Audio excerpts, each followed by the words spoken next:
let me guess, you can do hypothesis testing, you can work your way through the steps, but when it comes to terms like p-value, critical value, critical region, significance level, you start to switch off and you don't really understand what they truly mean, and that bothers you.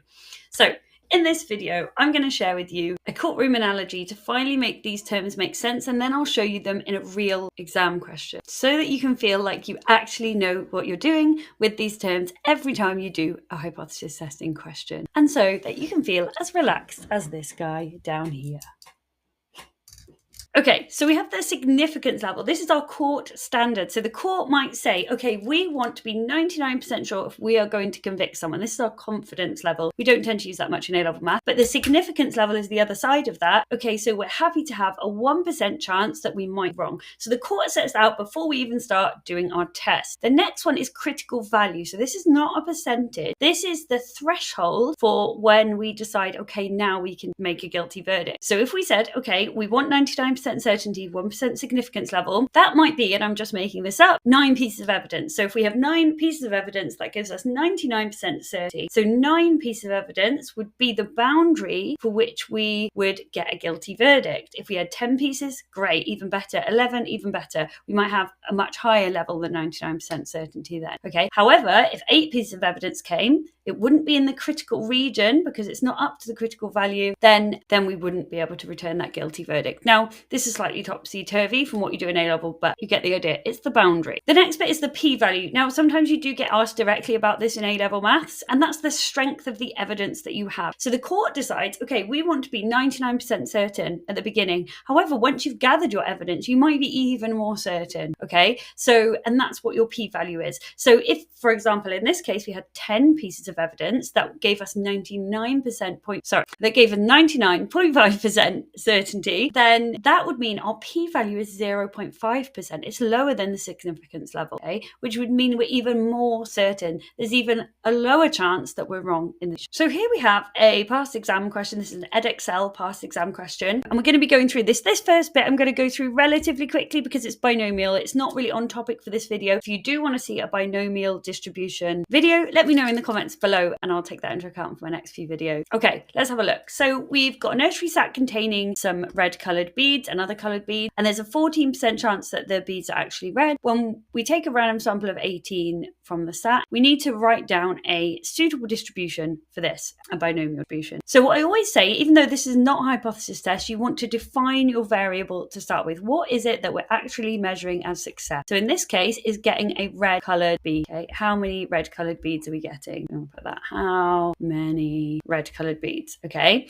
so that the amount of red coloured beads can be modelled, and we use this little squiggly symbol, the tilde b. That means x can be modelled by the binomial distribution. You put your number of trials, so we've got 18 beads that we're taking out, and then you put in your probability of success, which is 14% for red bead. That's it. That's part A done. Okay, part B. Use a binomial distribution to find the probability that she gets 1 red bead for her bracelet out of these 18. So this is the probability. You should get used to writing it like this. Don't just write the answer, write this as well, of getting 1. Now on your calculator, that is binomial PD. You need to go to distribution, binomial PD. If you are finding using your calculator confusing, they're annoying. This one particularly is pretty annoying. I do have a guide, a free guide that you can download. So I'll put the link in the description for you if you'd like to take a look at that. So binomial PD, you put in 18, 0.14 and 1. Your variable will be 1. And the answer to that is 0.1940. Okay, that's part 1. Part 2 is, okay, this is where people get tripped up a little bit. At least 4 red beads. So 4 or more. We need to include 4 or more. Now your calculator doesn't do greater than or equal to, it only does less than 2. So you have to do 1 minus the probability of x is less than or equal to 3, because we want to subtract off 3. We don't put this as 4. A lot of people do that error because we don't want to subtract 4. We want 4 included in it. We want at least 4. We want 4 or more. So we want to subtract everything under 4, which is 3 or less. Okay, and when you do that calculation, it comes out as 0.238. So you have to calculate that first, subtract it from 1.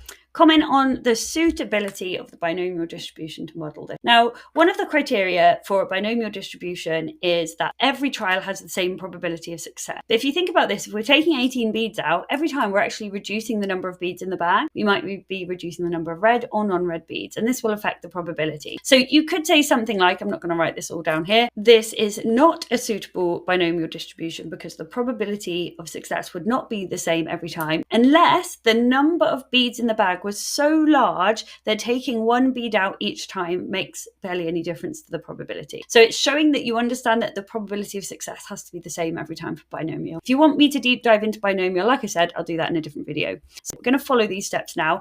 And as we're doing this, we're going to talk about these critical terms like p-value, significance level, and in a minute, I'm going to talk about critical value and critical region as well. So after several children have used the beads from the sack, the nursery teacher decides to test whether or not the proportion of red beads has changed. So we're not checking lower than, we're not checking more than. So hopefully you're thinking this is now a two-tailed because you're not determining which side, so you're checking both sides. She then takes a random sample of 75 beads and gets 4 red beads. So this is our sample, this is our test, and it's going to tell us what we should do and whether or not it has actually changed. So let's follow the steps. Define your variable. Our variable is the number red coloured beads. Okay, that's the same as above. But this bit is different. So writing out your distribution. So X can be binomially distributed. Now this time it's 75 because our sample size is 75. Probability does not change here. Whatever we put here is what is assumed to be true. Not what we're testing for, but what we assume to be true. That's the same as what the null hypothesis will be. So this stands, we're still assuming 14%. So when we come to writing our hypotheses, you always know that that has to be the same as that. It's always what we assume to be true, the standard kind of accepted probability. Our alternative hypothesis then, in this case, because she's saying has changed, is not equal to. We're not checking one tail or another, we're just saying not equal to. Okay, there we go. We've gone 3 steps already. Now we need to calculate our probability. And at this point, because it's a two-tailed test, you don't know whether you're looking at lower than or greater than. So what you can do is take your probability, 14%, times it by the number of trials, and that gives us 10.5. So the expected number of red beads out of a sample of 75 would be 10.5 red beads. I know that's not quite, you can never have that, but that's the expected outcome. So our outcome for red beads here is actually much lower than that. So we know we're looking at the lower tail. So let's do X is less than or equal to 4. So again, you do binomial CD and that comes out 0.01506. And I always suggest writing this a percentage. So that's 1.506%. Now, the next step is comparing it to our significance level. Here we've been told our significance level is 5%. We have to half that to 2.5% because we're putting 2.5% in each tail. At the beginning, we didn't know which tail we're going to look at, so we had to allocate them evenly between the two tails.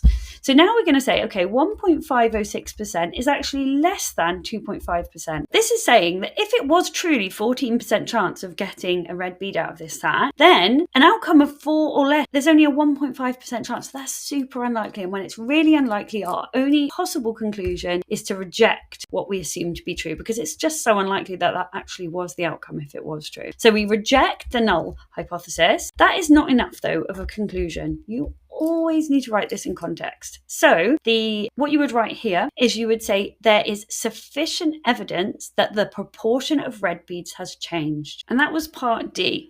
So part E, this is where we're using these terms now, our p-value. So have a look and see if you can identify which bit of this is our p. Okay? What we said in the courtroom analogy was it's what is the actual probability that how certain are we or how uncertain are we? So it's this value here. There's actually a 1.5% chance that if this was true, this would be the outcome. So it's still possible. It's just really, really unlikely. So this is the value that you're looking at. Now, normally in a one-tailed test, you just state that value, the actual probability that you found. That's your P.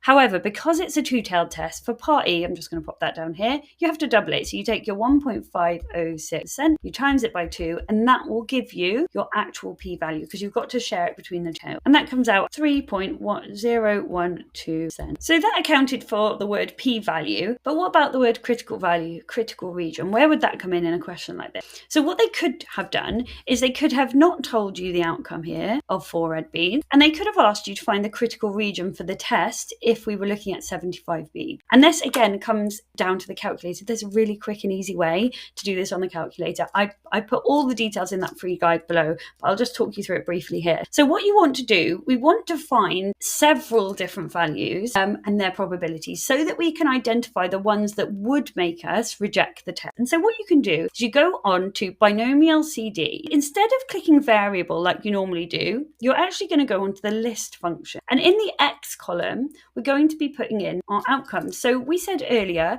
that 0.14 times 75 was 10.5. So we want a look at extreme ends either side. So in my list, I'm actually going to be putting in 3, 4, 5, 6, some values lower than 10.5, and I'm also going to be picking up values much higher, so maybe 15, 16, 17, 18, 19. So I've put all those in my calculator in that X part. When you press the execute button, you get the option here to have a look at 70, put in 75, 0.14. So you put all of that in, you click execute. Now, this is what I love. You can see all of the probabilities listed there so that you can identify which ones you need. So if we look at the lower tail, what we had in the lower tail is the probability that X is less than or equal to 4, and we've said this already, is 0.01. The probability that X is less than or equal to 5, so on my list it says 0.0391.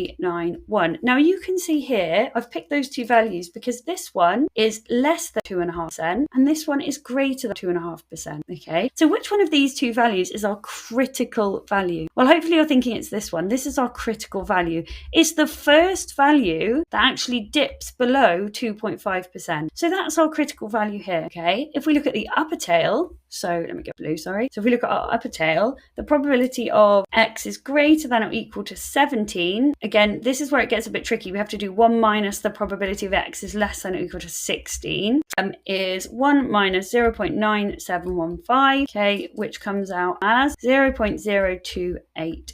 We've got that. If we think about our 2.5%, that is above 2.5%. So let's find an even more extreme value, greater than or equal to 18. So that would mean doing 1 minus the probability of X is less than or equal to 17. Okay, so that's 1 minus. And from my list, I can see easily that 17 is 0.9859. Okay, and if I do 1 minus that, I get 0.014. Okay, so on this end, what is the critical value? Which is the first one that dips under 2.5%? And hopefully you're seeing it's 18. 17 was just slightly above 2.5%. So a critical value on this side is 18. So we actually have two critical values. We have 4 and we have 18. They're the first two that dip under that 2.5% in each tail, okay? So we've got that. And then if you were asked for critical region, all that is saying is, okay, what values would be so unlikely that we would reject? So we've decided that 4 is our critical value. So everything lower than 4, everything lower than or equal to 4, or anything greater than or equal to 18, that's our critical region. Then they might say to you, okay, we did the test of 75 and we got 4. Immediately you can see, because it's in 4 is in our critical region, lower than 4 or less, then we would reject. If it had said, okay, we did a sample of 75 and 5 came out, we would not reject because 5 is not in our critical region. If we did a test 19 came out, yes, 19 is greater than or equal to 18, so that would make us reject our null hypothesis. If you're thinking, okay, I kind of understand these terms, but I haven't had enough practice to be able to do this myself. I don't know how they're going to ask these questions, what type of questions they're going to ask. I have created another video that you can click on here